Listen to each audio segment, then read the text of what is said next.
Hey, I'm Matthew, and this is my wife Andrea. Hello. We've known each other for almost 12 years, been married for almost 7. We have 4 children under the age of 5. Right now we're taking our 10-minute break, and we wanted to talk to you about our plans regarding the Happiness Project. I've seen this book, usually always around my wife's nightstand, and I've seen it many times from all the places we've lived. Whether I'm opening the drawer to grab a phone charger, and this book is there. And I always like the title, The Happiness Project, because who in their life isn't looking? I mean, that is life. You're looking for happiness. So basically, it's The Happiness Project by Gretchen Rubin.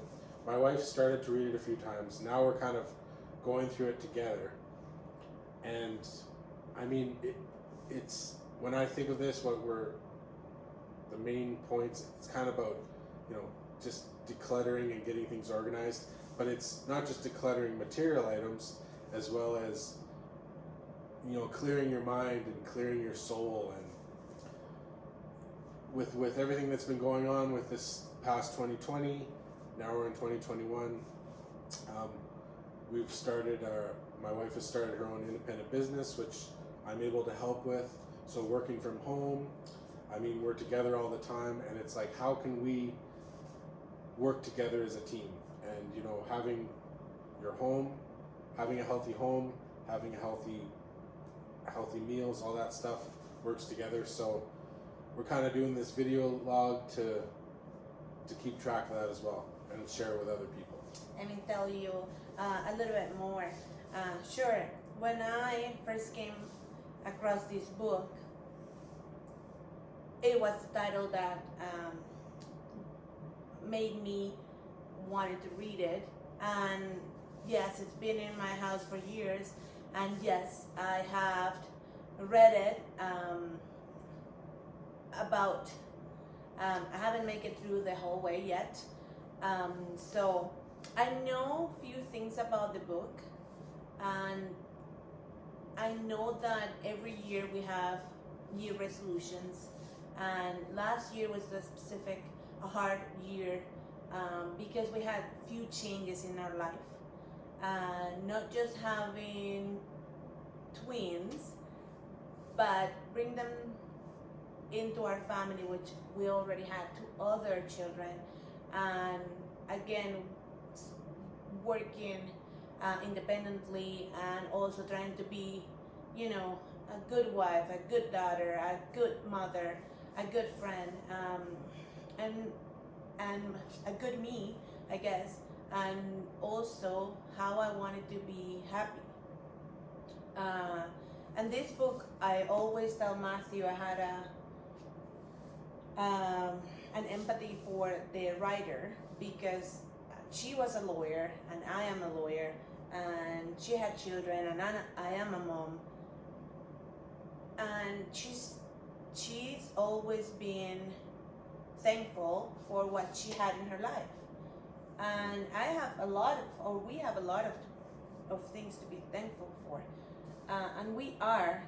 But as she said in the book many times, yes, I'm happy, but I'm not as happy as I should be, or I'm not as happy as I could be. And I think that's probably truth for many of us. We forget things, and we forget to take the 10-minute break for ourselves, talk about it with a spouse, and even have a project. Okay, Matthew and I, we've been trying to set up a project of our own. We just joke, and what do we like? Well, we always say we like to sleep, but that cannot be a project, I guess. Plus, we don't have no time for that, since we have the 4 children, so it won't be that successful. But we always try to say, okay, what we like together. Well, we know we like horror movies. Again, we can't watch them now with the children at home all the time. So we're trying to see things that we can work together. So we do enjoy driving, so we've been doing that, and I wanted to involve him in this project. Now, year resolution, be happier, be better. Of course, I also have other resolutions. As again, I'm a businesswoman, so I want to do better in my business. I want to possibly create more business. Who knows? And be a good mother and all the stuff we just talked about. So this little happiness project is a project that the girl realized that being happier will take some effort and some time, which is true.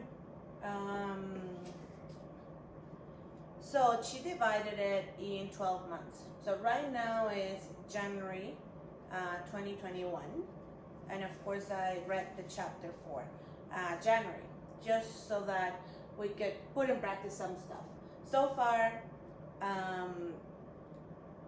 we have some in common with the writer, and I think if you want to talk about it, it tells us how we always postpone things.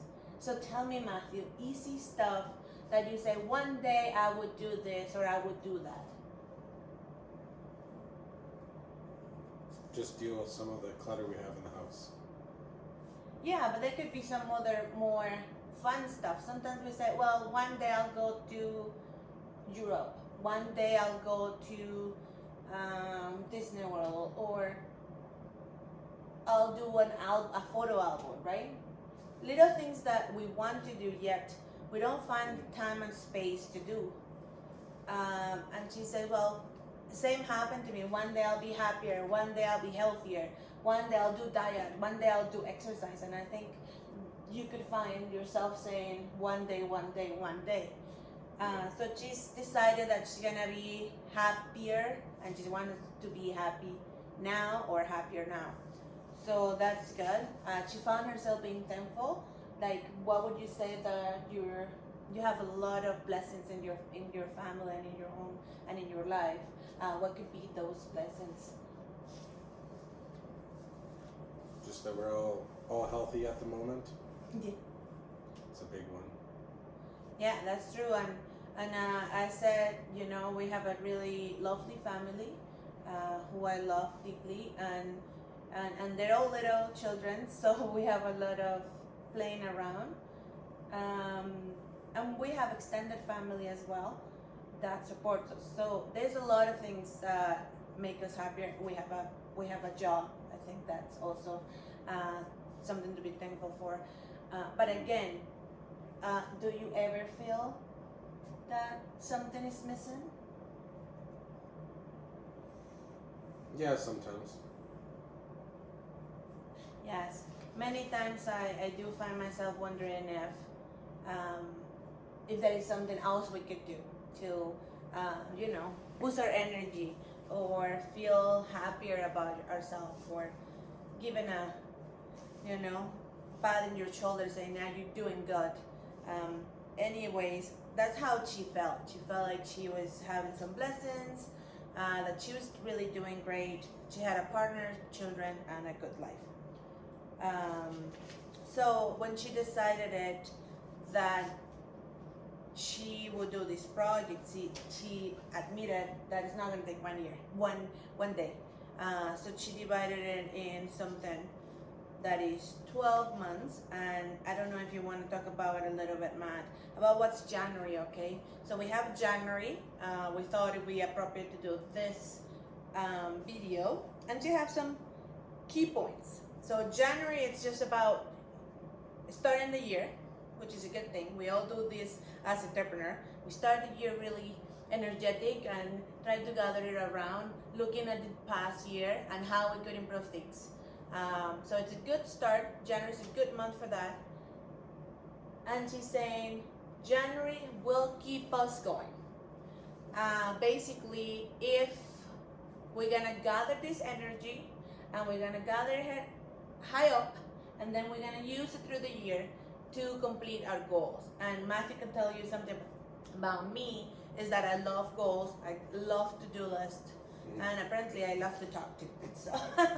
So I don't know. Anyways, Matthew is stats oriented as well. So when we put our heads together, we do it.